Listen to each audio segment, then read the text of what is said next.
The first time I saw him, he was holding a gun, not to my head, but to his own reflection. The bar lights flickered against the glass walls of the Mirage Club, the kind of place where power smelled like cologne and danger wore a tailored suit. I was 2 weeks into my assignment, deep undercover, using the alias Elena Voss. My real name doesn't matter here. Not yet. I'd been trained for years to see monsters, to read lies, to survive wolves in human skin. But nothing in my FBI file, nothing in the secret briefings could have prepared me for Vincenzo Moretti, the man everyone in this city feared enough to whisper his name like a curse. He stood alone in that corner booth, sleeves rolled up, eyes storm dark, veins alive with rage and regret. The kind of man who looked like he'd killed for love and died for loyalty more than once. And I had one mission: get close, get evidence, and bring him down. But the moment our eyes met, something in my training cracked. If you are enjoying this story, don't forget to hit that subscribe button, like the video, and comment where you are watching from. Your support helps us bring more powerful stories, and trust me, you won't want to miss them. Now, let's continue. It wasn't attraction, not yet. It was recognition, the kind that hits you deep in the gut, the kind that says, "This man carries the same ghosts you do." "New face," he said, his voice deep, deliberate. "You with the new shipment?" I smiled like the kind of woman who could lie for a living, because I was. "Depends who's asking." He laughed. God, that laugh. It wasn't warm, but it wasn't cruel either. It was tired, like a man who'd seen too much and kept going anyway. By the time the night ended, I had a drink on his tab, a story in his ear, and a bullet of guilt already lodged in my chest. Because I knew how this would end. I'd seen the files. I'd read the reports. Vincenzo Moretti had blood on his hands, enough to drown a city. He'd killed rivals, bribed senators, burned warehouses. And yet, behind all that violence, there was something unfinished, something broken, and I needed to find it. Because the only way to destroy a man like that was to understand what made him human. That was my job. That was my purpose. That was the lie I'd built my life on. Until the night I heard those words over the phone. "She's not breathing, sir." But we're not there yet. Not even close.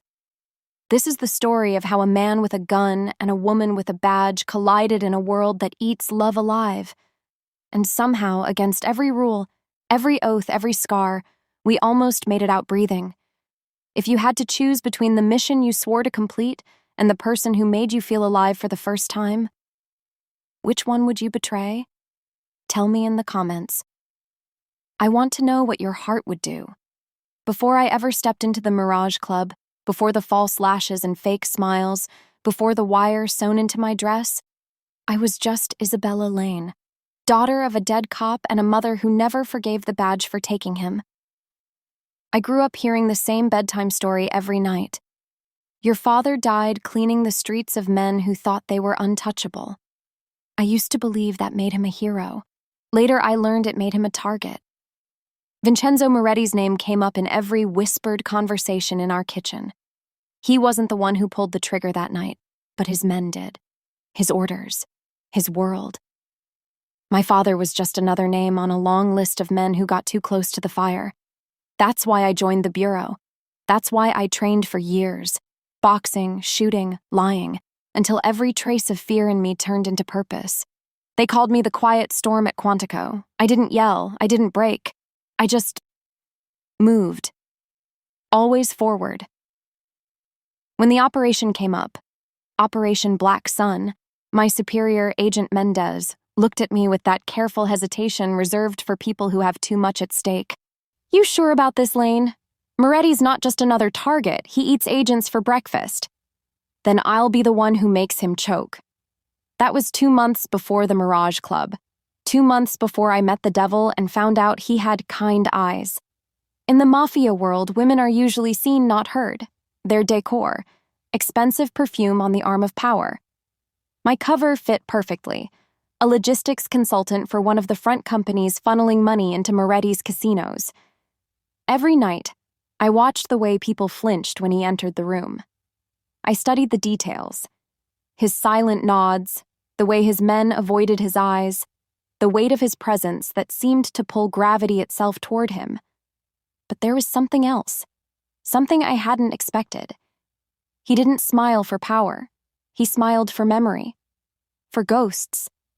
I noticed the photo on his desk the first time I was called to his office. A small girl, maybe 8, hair in ribbons, laughing at something beyond the frame. No mother in sight, just him and her. "Your daughter?" I asked softly. "Was," he said, voice breaking slightly. "She's gone." That was the first crack in the armor. The first time I saw the man, not the monster, and I hated myself for it. Because every time I met his eyes, I could feel my father's voice echoing, "Don't ever forget who killed me." But what happens when the man you're supposed to destroy becomes the only one who looks at you like you're still alive? Weeks passed, files filled with coded transactions, drug routes, offshore accounts, all slowly pieced together. I was close to uncovering his secret network, the one that tied him to every black market weapon deal from New York to Naples. But getting close meant getting personal. And he didn't make it easy to stay detached. He had a way of speaking that made silence feel like confession. He'd ask questions no criminal should care about. "Do you believe in redemption, Elena?" "No." "Then maybe you just haven't earned it yet." It was a simple line, but it stuck. Like he saw through the mask and into the girl I used to be, the one who wanted justice, not vengeance. Still, I reminded myself every night before bed, he's the enemy. He's the reason your father's buried in an unmarked grave. Don't forget. And yet, some nights, I did. The first domino fell on a quiet Sunday morning, the kind that looks innocent until it starts to bleed. I was in my apartment above the club, sipping burnt coffee, trying to decode another shipment manifest when my burner phone buzzed once, a signal from the bureau. No words, just a number sequence, 73199. It meant move now, new intel incoming. I swallowed the last of the coffee, grabbed my purse, and slipped out before the club woke. The streets of downtown were half empty, the city still shaking off last night's sins. I walked fast, heart steady, heels clicking like gunfire. Agent Mendez was waiting in a black sedan parked under the overpass. He looked older than usual, his gray stubble catching the light. "You're in deeper than we thought," he said, handing me a file. Intercepted communication between Moretti and a contact in Palermo. Coded, but our analysts caught a name. Alessandro Vitale. Ring a bell? I froze. Of course it did. Vitale wasn't just any name. He was Moretti's oldest rival, the man who'd once tried to assassinate him in front of his daughter, the man responsible for her death. "What's the connection?" I asked. Mendez leaned closer. "The message suggests a meeting, 1 week from now. Location unknown. But get this. Vitale's side mentioned the ledger. That's the missing piece, Lane. Proof of every transaction, every payoff. If you can get that ledger, we can bury Moretti for good." I stared down at the file, the words blurring into static. 1 week, 1 meeting, 1 chance to end it all. And to do that, I'd have to betray him. That night, I found Moretti alone in his office, staring at the city lights through the bulletproof glass. The air smelled of whiskey and gun oil. He didn't turn when I entered. "You ever wonder," he said, "what it costs to stay alive in a world that keeps trying to kill you?" His voice was lower, softer, dangerous in its vulnerability. "Every day," I replied. He looked at me then, and for the first time, I saw it. Fear. Not of death, but of truth. "There's a man named Vitale," he said quietly. "He's resurfaced, wants to meet." My stomach twisted. He didn't know I already knew. "And you're going?" I asked, keeping my tone neutral. "I don't have a choice. He has something that belongs to me." the ledger. I felt my pulse in my throat. You shouldn't go alone. You volunteering? He asked, a small smile ghosting across his lips. That smile. It disarmed me more than any weapon ever could. Maybe, I said. Someone has to make sure you come back breathing. He chuckled softly, poured 2 glasses of whiskey, and handed me one.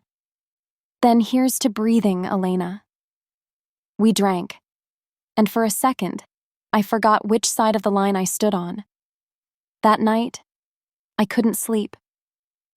My body was tired, but my conscience was wide awake, clawing at my chest. Every mission I'd ever been on had been clear-cut. Good versus bad, right versus wrong. But this one had a heartbeat.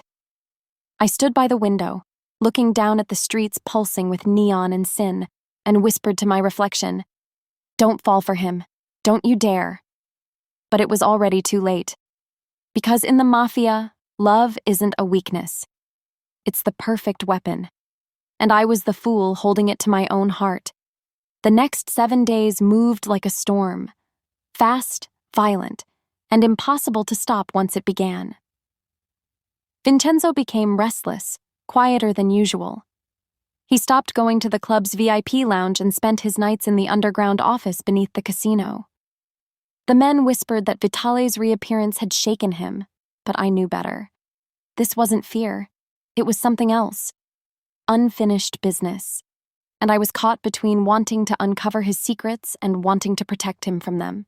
Every time I entered that office, I found more layers of him. The disciplined strategist, the grieving father, the man who could command loyalty with a single glance. But I also saw the flickers of something human behind the steel. One night, I caught him staring at a photograph, his daughter again. Same picture, but this time there was a crease running through it, as though he'd folded it over and over, maybe trying to erase the pain. "You ever lose someone?" he asked, voice low, "and realize you don't remember the sound of their laugh anymore?" The question hit too close. "Every day," I said. He turned his gaze on me like he was searching for something he couldn't name. "Then you know why I can't stop this meeting. Vitale took her from me. But he didn't just kill her. He made me watch." His voice cracked. I saw his jaw tighten, but the tremor in his hand betrayed him. That was the moment the line blurred completely. I wanted to tell him the truth, that I wasn't Elena Voss, that my badge sat hidden behind my dresser drawer, that I had come here to destroy him. But the words died in my throat. Because for the first time in years, someone else's pain felt heavier than my own. 2 nights before the meeting, something strange happened. I came back to my apartment to find a single envelope on the counter. No return address, no name. Inside was a photograph of me leaving Mendez's car and a note written in red ink. "We know who you are." My stomach dropped. There were no bureau markings on the envelope, no way to trace it. Only one conclusion made sense. Someone inside the organization had sold me out. I rushed to my phone calling Mendez. He didn't answer. The line rang and rang until it clicked to voicemail. "Sir, it's Lane. Someone made me. I need extraction protocol gamma. Please respond." Silence. I was alone. That night I didn't sleep. I sat on the floor with my back against the door, gun in my lap, listening for footsteps. None came. Only the ticking of the clock and the pounding of my heart. By dawn, I made my choice. If my cover was blown, running would only confirm it. So I would do the opposite. I'd dive deeper. When I walked into the casino that morning, Moretti was already there, sleeves rolled up, shirt half-buttoned, his eyes rimmed with exhaustion. He looked at me like he hadn't slept either. "You okay?" he asked. "I should be asking you that." He smirked faintly. "You ever get that feeling that the world's about to collapse and you can't tell if it's relief or punishment?" "Every mission," I said, the word slipping out before I could stop it. He frowned. "Mission?" My stomach clenched. I smiled quickly, covering. "I meant, Every day. Feels like a mission to survive. He stared at me for a moment too long, and I could feel the weight of his suspicion press against my skin. But then he nodded slowly and turned back to his desk. "You and I," he said quietly. "We're not that different. Both playing a part. Both waiting for someone to pull the trigger." I wanted to ask what he meant, but he changed the subject. "The meeting's tomorrow night. Private Dock, Pier 47. I'm taking 2 men. I want you there." My blood ran cold. If I went, I'd be standing in the crossfire between the man I was supposed to destroy and the man who could destroy me. Still, I nodded. "I'll be there." That night, I wired the Bureau's hidden transmitter into my purse and set the coordinates for the meeting point. If I could get the ledger, it would all be over. But deep down, I knew something wasn't right. The way Mendez hadn't answered. The note. The silence in the channels. Someone wanted me to walk into that meeting blind. And the worst part? I was starting to suspect it wasn't the Mafia that wanted me dead. The air at Pier 47 smelled like salt and old secrets. The docks were quiet. Too quiet for a Mafia meeting. No footsteps, no echo of engines. Only the soft sway of the water and the rhythmic creak of mooring ropes. A full moon sat high above, pale and watchful, like it knew something I didn't. I stood beside Moretti, wearing the black trench coat he'd insisted on. "So you don't freeze out there?" he'd said earlier. It was strange how easily he'd started caring in small, invisible ways. The kind that made walls crumble faster than bullets. His men, Sal and Bruno, checked the perimeter while we waited. "You sure about this?" I asked. He nodded. "Vitale's been hiding for years. He wouldn't risk showing up unless he had something I wanted." "The ledger," I said quietly. He froze for a second, then turned to me slowly. "How do you know about the ledger, Elena?" My pulse spiked. Damn it. "I overheard the name once," I lied quickly. "One of your guys mentioned it near the bar." He studied me for a long moment, eyes dark and unreadable. Then, to my surprise, he just exhaled. "Then you know what's at stake." We both looked out at the water, 2 broken silhouettes waiting for ghosts. That's when the boat appeared, a black silhouette cutting through the mist. 3 men stepped off, all in coats darker than night. The one in front was unmistakable. Alessandro Vitale. Older, thinner, with a scar slicing down his cheek like lightning. "Vincenzo," he called, voice smooth and venomous. "Still breathing, I see." "Unfortunately for you," Moretti replied. The 2 men faced each other like history itself had come to collect its debt. I watched, silent, my hand near the gun hidden beneath my coat. Vitale reached into his briefcase and pulled out a small black leather-bound book. The ledger. "Everything you ever built," Vitale said. "Every payment, every partner, every betrayal, all in here. You want it? You know the price." Moretti's jaw tightened. "Name it," Vitale smirked. "Her." And then he pointed at me. My breath caught. "You think I don't know who she is?" Vitale sneered. "FBI, undercover, codename Lane. You've been sleeping with the enemy, Vincenzo." My heart stopped. How did he know? Moretti's head snapped toward me, eyes wide, betrayal carving itself into his face like a scar. "Tell me he's lying," he said quietly, almost a plea. I opened my mouth, but the words tangled. "Vincenzo, Tell me." "It started as an assignment," I said, my voice trembling. "But it's not what you think." "Not what I think?" He laughed bitterly, shaking his head. "You were sent to destroy me." "I didn't know you then." "You knew enough." His men had already drawn their guns. Mine was still under my coat, but it felt like lead, too heavy to move. Vitale laughed, a cruel, echoing sound. "Look at that. The king falls not to bullets, but to a woman." "Shut up!" Moretti growled. "Oh, come now. She's good. I'll give her that. The Bureau paid her well, I assume. Or maybe she wanted revenge for dear old Daddy. That did it. You don't say his name, I hissed. Vitali's eyes glittered. Ah, so it's true. She's the cop's daughter, the one you had killed, Vincenzo.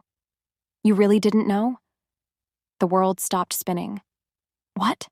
Moretti whispered. Your order, remember? 15 years ago. Officer Lane. You thought he was just another rat. Turns out he was her father. Vitale smiled like he'd just lit the fuse on a bomb. You bastard, I breathed, tears stinging my eyes. Vincenzo's face went pale. No, that can't be. I never. But the look in his eyes said he remembered. Somewhere, deep down, he knew the truth. He'd killed my father, and I had fallen for him. Gunfire shattered the silence. Sal and Bruno dropped instantly, hit by Vitale's men. Chaos erupted. I dove behind a crate, pulling my gun free, firing back into the dark. Bullets sliced through the air, splintering wood and steel. Elena! Moretti shouted. Don't you dare!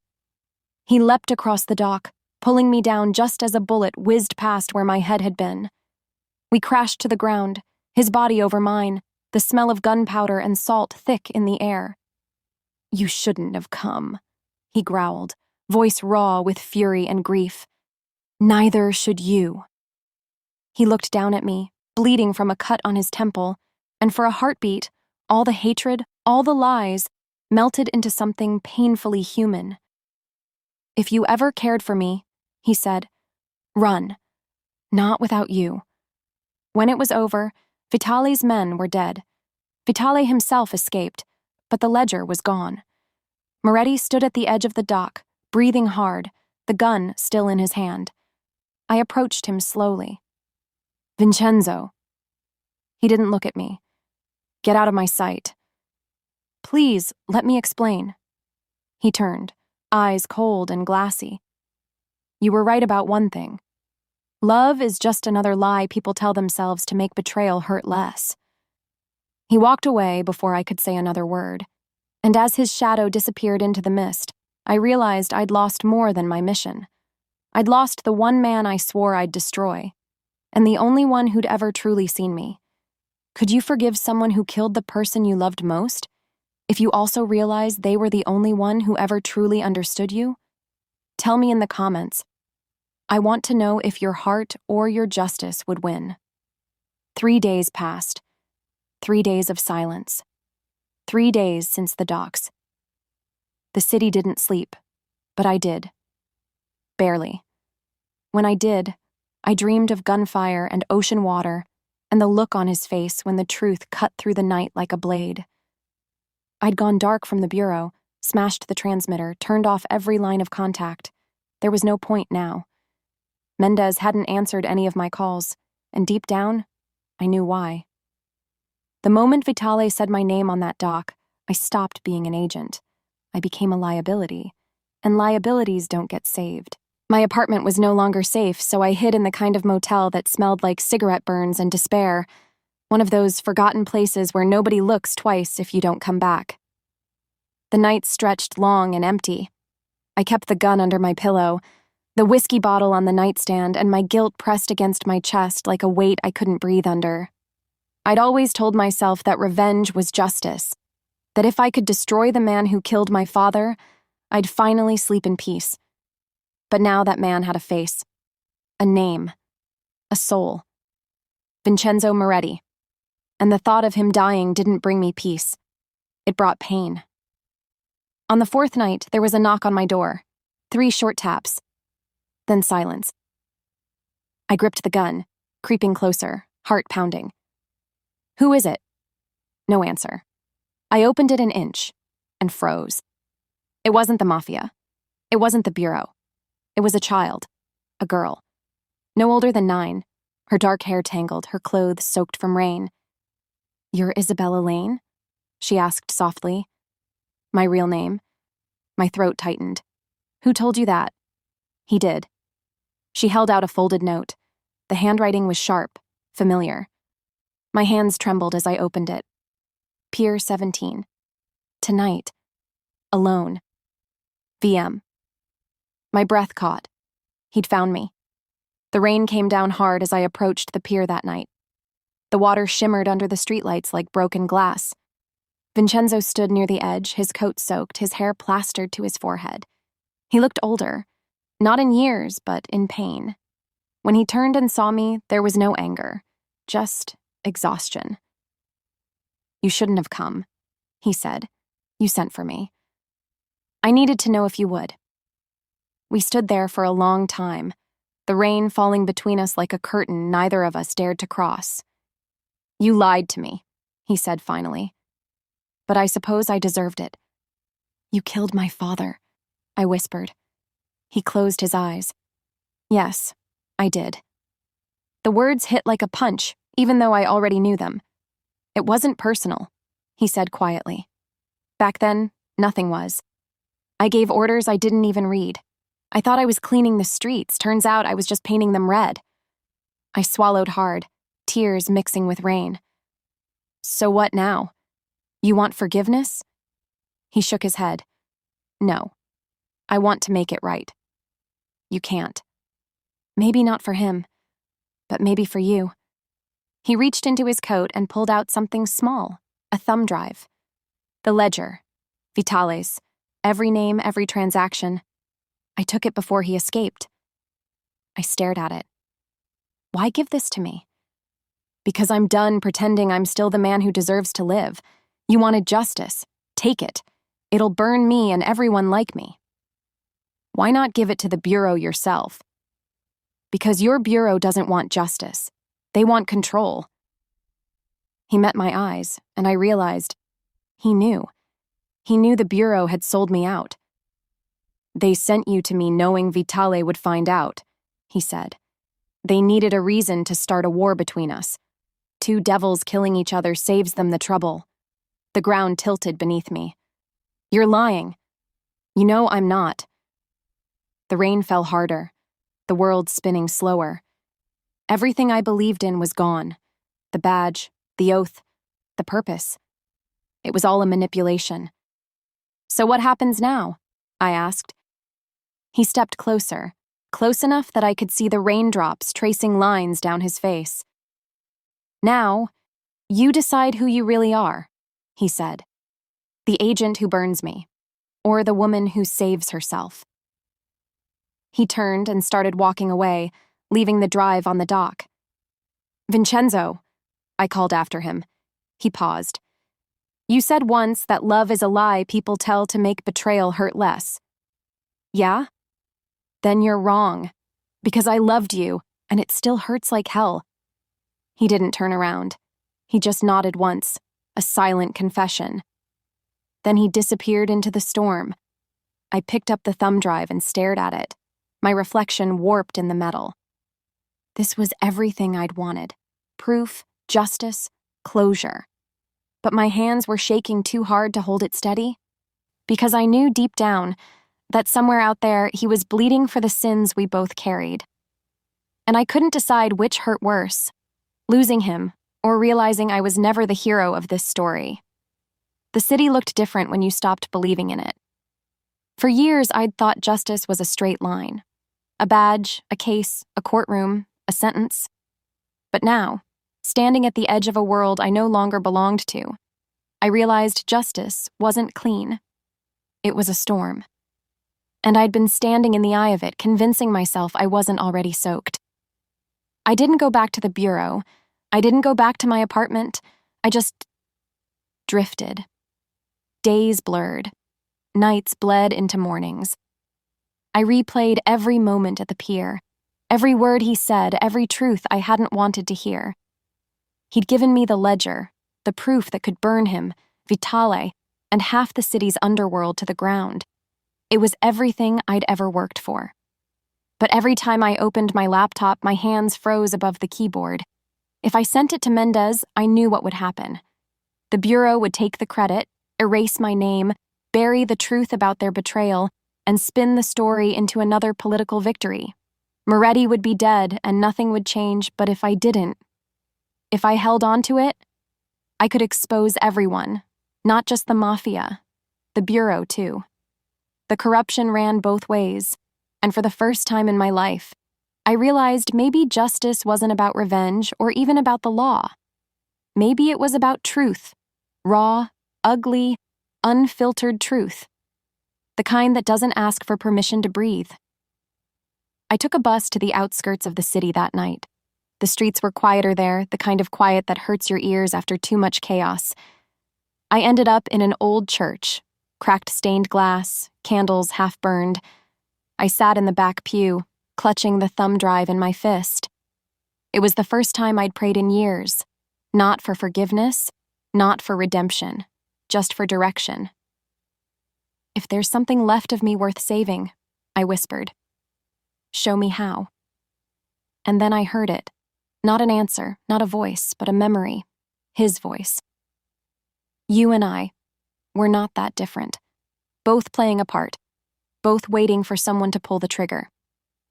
It echoed through me, but this time I heard what I'd missed before. He wasn't talking about death. He was talking about change. Someone had to pull the trigger, not to kill, but to end the lies. That's when I knew what I had to do. By morning, I'd set up a burner laptop in a public library. I cracked the encryption on the ledger and rerouted the files through a dozen anonymous servers. I didn't send it to Mendez. I sent it to everyone. Journalists, independent networks, anti-corruption groups, every secret, every name, every deal. Within hours, the city was on fire, figuratively and literally. Screens across the country lit up with headlines. Mafia and Federal Bureau in collusion scandal. High-ranking officials implicated in international trafficking ring. Anonymous source leaks explosive ledger. I watched from a diner TV as chaos erupted. The Bureau was scrambling. Arrests were being made. Vitali's empire was collapsing. But Moretti, he vanished. No trace. No body. No confirmation. Just whispers. Some said he'd fled the country. Some said the Bureau had him in custody. Others said Vitali's men found him first. But my gut told me he was alive. Because if anyone could slip through the cracks of chaos and walk out breathing, it was Vincenzo Moretti. For the first time in months, I felt something like peace. Not because everything was fixed. It wasn't. But because I'd finally stopped being someone else's weapon. I was no longer the Bureau's pawn or the Mafia's distraction. I was just me. Isabella Lane, daughter of a cop, agent, survivor, and woman who'd loved the enemy and still found her way back to herself. That night, as I walked home from the diner, I passed a newsstand. A single headline caught my eye. Moretti's empire crumbles, body still missing. Below it, a grainy photo, surveillance from a port overseas. A man boarding a ship, tall, dark hair, scar along his temple. My heart stuttered. It was him. He was alive. And in that instant, I knew this story wasn't over. 2 months later, I found him. Or maybe, he found me. It was a rainy afternoon in Lisbon. One of those soft, golden rains that blur the line between sadness and beauty. I'd left the Bureau for good, changed my name again, and disappeared into a quieter life. Or at least I tried to. But peace never really belonged to people like us. I was working at a small bookstore by the port, the kind of place where time moved slower and the smell of paper and coffee felt like therapy. Then one day I looked up, and there he was, Vincenzo Moretti, standing by the door, wearing a gray coat and a look that stopped the air in my lungs. For a moment, neither of us moved. The world just held its breath. You shouldn't be here, I said softly, though my heart was already betraying me. And yet, he replied, voice calm, tired. Here I am. He stepped closer. Rain still clung to his hair, his jaw shadowed, his eyes older, but alive. You're supposed to be dead, I whispered. He smiled faintly. Wouldn't be the first time. He reached into his coat and placed something on the counter, a small silver locket. When I opened it, I almost forgot how to breathe. Inside was a photo, me, standing at the pier that night. The image was grainy, but the look on my face was clear. Pain and love in equal measure. "Why would you keep this?" I asked. "Because it reminded me that even monsters get one miracle." My throat tightened. "You knew I leaked the ledger, didn't you?" He nodded. "Of course. I saw the headlines. You didn't just expose me. You burned the entire empire down." "I didn't do it to hurt you," I said quietly. "I did it to stop everything that killed us both." He studied me for a long time, and then, unexpectedly, he laughed. Not the cruel, hollow sound I'd heard before. A real laugh. "Do you know what that ledger did?" he asked. "It ended Vitale. He's dead. The Bureau's under investigation. Half the corrupt judges are gone. You didn't just change my world, Isabella. You rewrote it." He said my real name like it was both a confession and a prayer. "You knew who I really was all along, didn't you?" He hesitated, then nodded. "Not at first, but I figured it out. The way you flinched at my name. The way you always asked about my daughter. You weren't built for deceit. Not the way I was." "Then why didn't you expose me?" "Because," he said softly, stepping closer, "for once, I wanted to see if love could survive the truth." My eyes burned. "And did it?" He smiled sadly. "You tell me." The sound of thunder rolled across the harbor, followed by the distant wail of sirens. I glanced out the window, 3 black cars pulling up across the street. Bureau vehicles. They'd found him. He saw them too. "Looks like your old friends want closure," he said, reaching inside his coat. Not for a gun, but for a folded piece of paper. He slid it across the counter. "What's this?" "Names, accounts, everything that's left. If they arrest me, it won't matter. But if they kill me, make sure that list gets out." "No," I said, shaking my head. "We're not doing this again." I grabbed his arm, my pulse racing. "We can run. There's still time." "Isabella," he said softly, his hand closing around mine. "You already saved me once. Don't waste it by dying for me now." The sirens grew louder. Boots hit the pavement. Shouts filled the air. He smiled one last time. That same tired, beautiful smile from the night we met. "You remember what I said the night at the pier? That you'd make it right?" "No," he said. "That I'd make sure you walked away breathing." Before I could answer, he stepped back. Fast, deliberate. And then the glass shattered. Bullets tore through the front windows, splintering books, shredding paper. I dropped to the floor, covering my head. When the shooting stopped, I looked up and saw him lying there, blood on his coat, eyes still open, staring at me, a faint smile frozen on his lips. The Bureau stormed in seconds later, guns raised, shouting orders I didn't hear. I crawled to him, pressing my hands against his wound. "No, no, no. Vincenzo, stay with me." His lips moved, barely a whisper. "You're free now." And then, nothing. The silence after a storm is the loudest sound in the world. I screamed his name until my voice broke, but he didn't answer. One of the agents pulled me back. I don't remember hitting him, but I did. I don't remember when they cuffed me or when someone said the words that froze me in time. "She's not breathing, sir." That's when the commanding officer, my old handler, Mendez, dropped his gun. Because he wasn't looking at me. He was looking at Vincenzo. And for a second, just a second, I saw guilt in his eyes. Because the Bureau didn't come to arrest him. They came to silence him. It's been a year since that day. Sometimes I still wake up thinking I can smell rain and gunpowder. Other times I wake up to sunlight pouring through lace curtains and realize I've survived something that should have killed me. Not the bullets, not the lies, but the weight of loving someone the world said I shouldn't. Vincenzo Moretti was declared dead on the scene. The Bureau closed the case within weeks, labeling it a successful termination of a high-value target. My name disappeared from every report. The agent who betrayed the Bureau's trust was erased as if I'd never existed, but I'm still here. And somewhere in the quiet corners of Lisbon, his ghost lingers, not haunting me, but reminding me that love and destruction sometimes share the same face. After the shooting, I spent 2 months in federal custody. Mendez tried to break me, to make me confess to conspiring with Moretti, to turn me into another scapegoat for their corruption. But I didn't, because I had one final move left. Before the Bureau raided the bookstore, I'd copied the contents of that paper he'd slid across the counter, the names, accounts, and evidence he'd gathered. When they thought I was broken, I released it. Everything. It was bigger than the first leak. This time, it reached across oceans. Politicians, financiers, even federal allies who'd hidden behind the illusion of justice. The Bureau couldn't bury it anymore.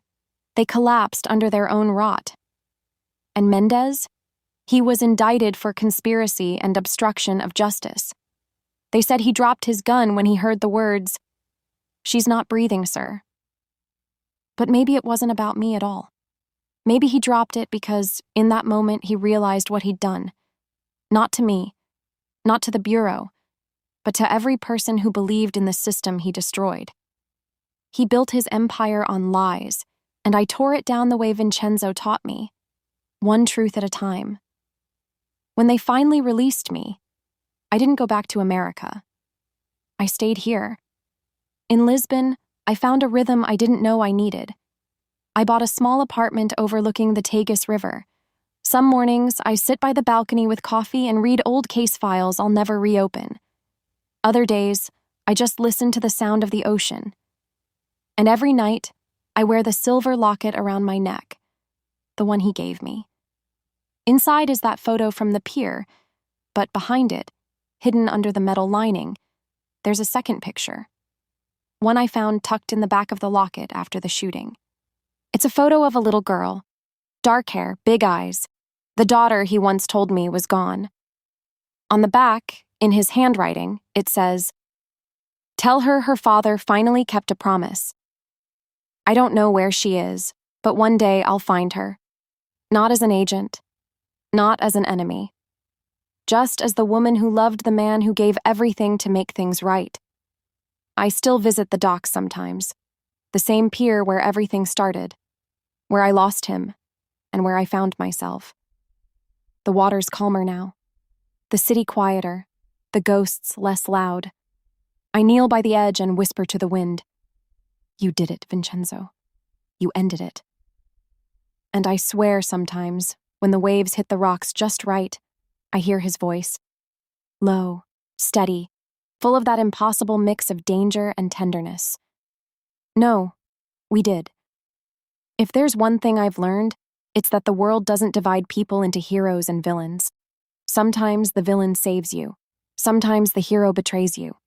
And sometimes the truth doesn't care which one you were and only what you became after the smoke cleared. I'm not the same woman who walked into his office that first day. I'm not the agent who thought justice was measured in arrests and blood. I'm the woman who learned that love, real love, isn't about saving someone else. It's about surviving yourself. Tonight, the rain is falling again. The same kind of soft, golden rain as the day he walked into my bookstore. I pour a glass of whiskey, the kind he used to drink, and raise it to the empty chair across from me. To the man who taught me how to live, I whisper, and to the truth we died for. Somewhere, thunder rolls far away, not angry, not violent, just a reminder that even after the blood, the loss, the lies, I'm still breathing. If the person you were sent to destroy became the one who set you free, would you still pull the trigger? Thank you for watching this story to the end. If you enjoyed this story, you will surely love the next one. It's as interesting and even more intriguing as you can ever imagine. So do check it out.